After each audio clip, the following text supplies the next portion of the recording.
Hello guys, this is a bit of an update video. We'll see what I plan to do in the next few months regarding games room and plan of attack. Welcome to Ps2 Mini Games. Ps2 Mini Games.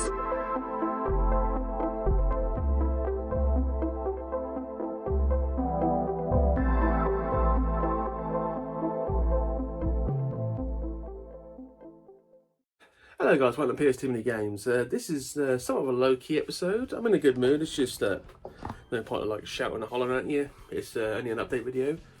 So, as I stated in the last episode, the episode I've been drinking in, we'll talk about them in a second. The original plan for upgrading the bungalow has gone to the wayside. So basically, I'm almost 90% certain I'll be moving back to my old games room from 6 months ago. Main reason being it's actually bigger. This looks like it's actually bigger, it's not. This is like a very small square, where that one's a reasonably longer rectangle, so it's actually got more room, and to be honest, better to film in because you've got more space, more like movability. So, going inside, I now have a reasonably good opportunity to not only make the room better, but actually build it to a much, much higher standard. But that's going to take time and money. So my plan of attack involves many things. IKEA is going to be a great help. At some point I've got to take all this down. I don't know when I'm going to do that. That's going to take me bloody ages. So shortly what we're going to do, we're actually going to go back to the old games room. There's very little in there apart from old framing and like boxes on the ground, cardboard boxes. But you're going to see my, in theory, makeshift plan of what I want to achieve this time. And hopefully, for a bit of patience, I will achieve it. But also in this episode, off screen I'm going to recount the whole collection because I haven't done it in a while, and I do it every so often because I roughly estimate what we had. So we're going to come up with what number I think we have now. I believe we're over 1,500 games now, but I want to make sure before I say that out loud. The mathematics should point to that conclusion, but you never know. Also, we received a package from a viewer and a friend of the channel. I won't show the package obviously because you're not going to see my address. But one of the things that's really been very good in the last month or so is the amount of people who are not only willing to help me, but would like to know like the copy of the list I keep to see what games I actually still need. That's happened quite a lot. I had quite a lot of people request that, and I've given them my list. So, and the package I received last week, I've been holding on for a little while, was one of these people who found 2 games that I shockingly still did not own. So we'll open up the end of the episode and see what I was sent by a fan and a friend of the channel, so thank you. Obviously, I'm not going to mention their name because it's Discord, so it's like, you know who you are, and I thank you for it. But people like Dan the Dude, who's helped me a lot and will help me in the future, and very close friends of the channel, get to the point now where people are actually finding obscure games, not expensive games, like obscure games, like the stuff that nobody wanted. That is harder than expensive games. Like trying to find a rule of rose actually isn't that difficult, but trying to find like smaller, obscure games really is harder. It really is. It's one of those.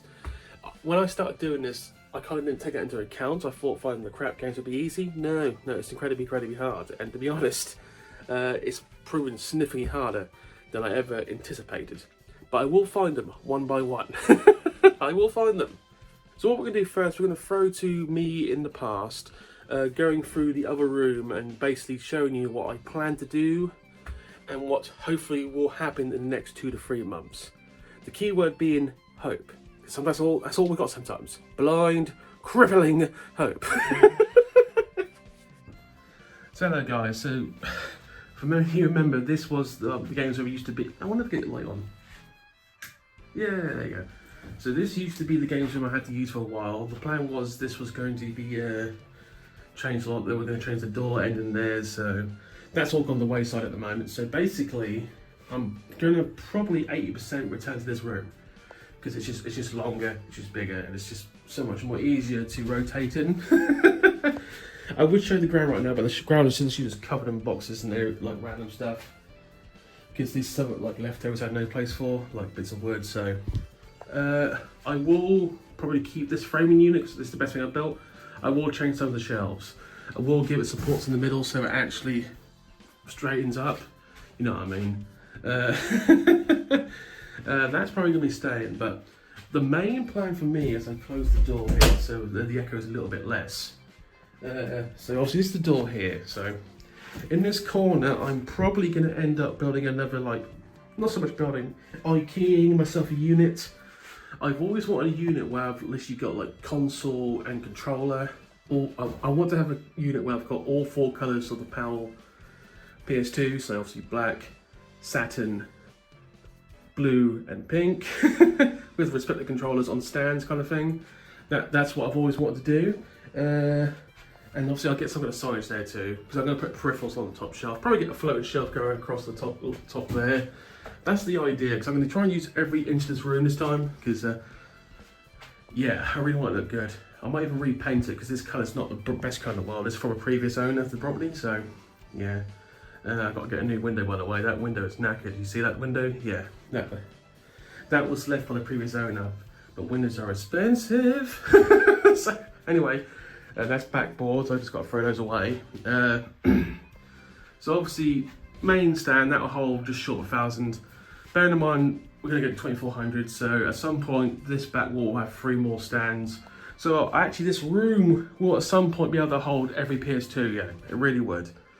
But with makeshift like space, like putting stuff up there, I can get a lot more in this room. And in the future, maybe find a bigger room if I really get desperate. But basically, the main plan is PlayStation stand there with controllers, floating shelves across, maybe like a massive PS2 sign somewhere as you walk in the room, because that maybe get some fucking neon. I don't know. That's the plan. And then there will be, one of these game stands will be a platinum stand. Because obviously 240 platinums roughly, we don't know. It's, the number changes where we speak to. That is the main idea. Obviously that requires money. And so there might be some like weeks where I don't buy anything, I buy shelving units, so I might like slow down the actual collection process, but that's just the way it's going to be, because I'm not made of money and I need to earn money for a living. I would like more like presentation, but that means like with the once again with the actual PS2 and like control stand, I would like one stand just for peripherals, maybe one stand for like extensions, anything PS2 related, that kind of stuff. I've got to work out where I'm going to put my demos / when I start collecting magazines, where I'm going to put that kind of stuff, because I will use every inch of this room this time. But this stand here, probably rebuild it, but it's still by far my best stand ever built. Apart from the second shelf, for some reason the second shelf's always the one that bow. All the other shelves actually hold their weight reasonably well. So basically I'm just going to have to put like, I'm going to like parts of wood here, do some more nailing from the top and side there, that kind of stuff, rebuild that stuff. Or if I really get desperate, just throw the rest of it away and just go complete IKEA shelving. That kind of stuff, you know what I mean. But that is basically my idea. We'll see what happens, because like the extension, the future's not set in stone, things can happen, so we'll see how it is. So anyway, we'll throw it back to myself and we'll go ahead from there. So we're going to throw to an advert break now, so on the other side we're going to go through how many games I now own and what games I was given. I'll see you on the other side of this advert break. See you in about a minute. Captain, there's something heading our way extremely fast. It's coming straight at us. I've never seen anything like it before.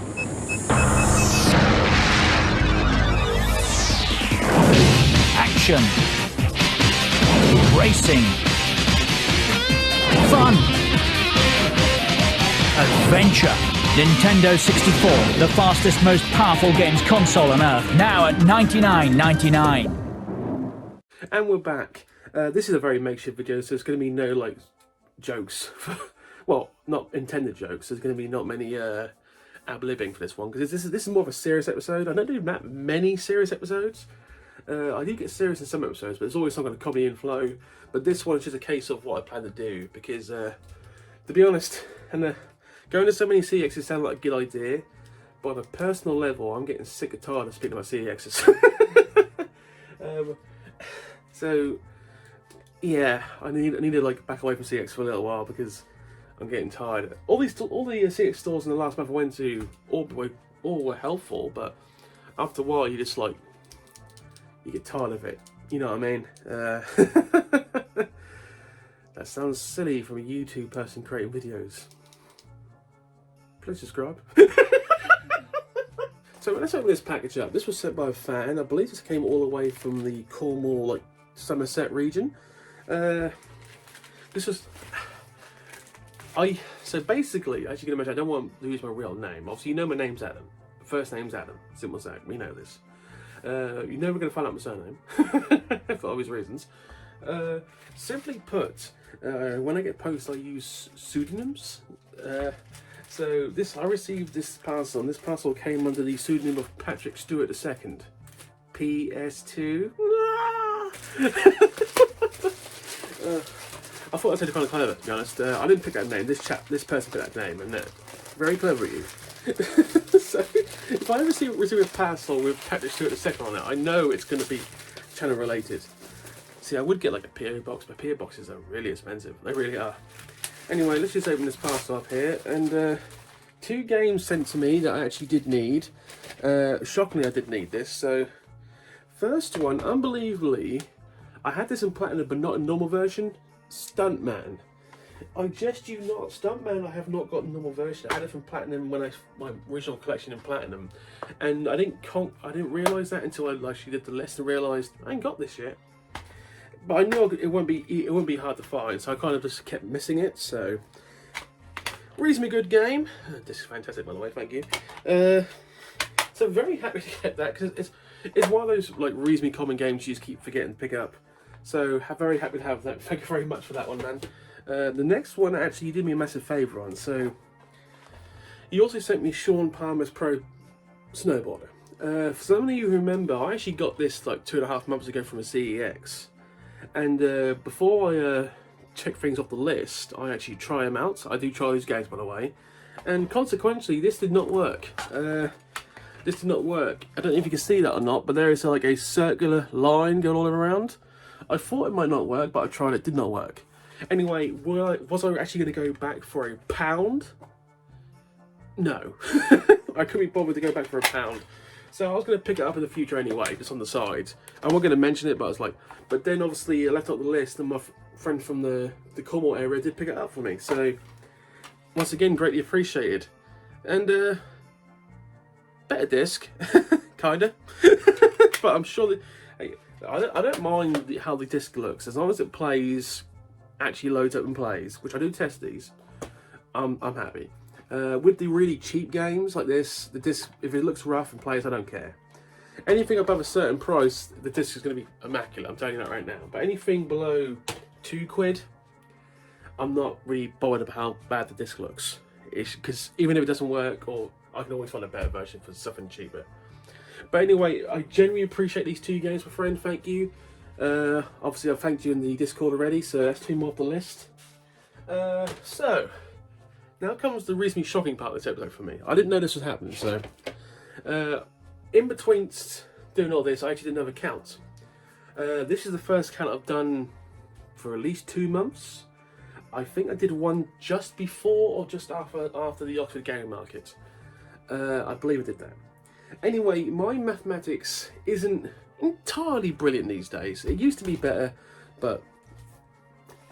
I now write things down just to do mathematics.